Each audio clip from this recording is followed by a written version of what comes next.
Iko binti yangu ameolewa Ulaya kwa sababu ya kusafisha choo cha kanisa.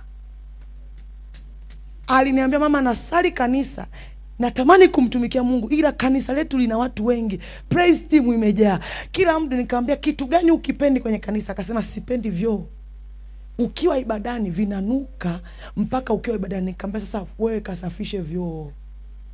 Ni dada mzuri, ana gari lake, alikuwa hajaolewa, alikuwa na miaka 33.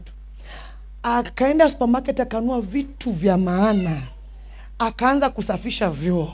Ikafika wakati akawa anamlipa mtu 10,000 kila wiki kwa ajili ya kusafisha vyoo vya kanisa.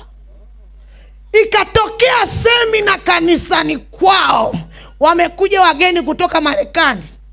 Nadhani mnaelewa praise. Hello. Tunavovaaga dada.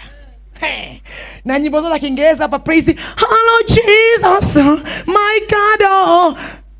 Yule binti alikuwa amevaa maibwebwe huko kule chooni, wazungu wakitaka kuingia ni anasugua.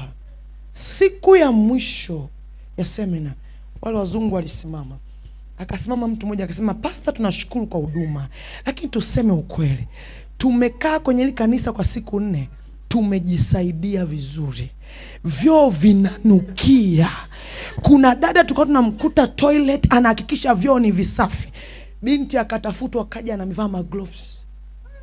Katika lile kundi kwa kuna kijana Mtanzania, ndio leo aleta wale wazungu. Akamfuata mtu anambia, pastor, mimi sina mke, naomba ni moe binti yako nenda Marekani. Binti aliolewa kwa kwenda ule. Asisemi kesho mkaanze kudeki vyoo.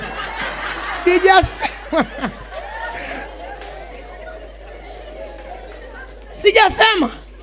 Lakini hatufanyi kwa sababu ya watu, alifanya kwa sababu ya Bwana. Hata mchungaji akuelewa kwa nini ubinti anajitoa, alifanya ili kumgusa Bwana.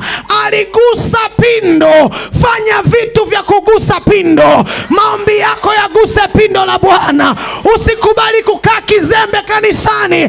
Fanya vitu vya kumgusa Bwana ili Bwana akutendee katika jina la Yesu. Usiwe mtu wa kusubiri matokeo. Yachochee.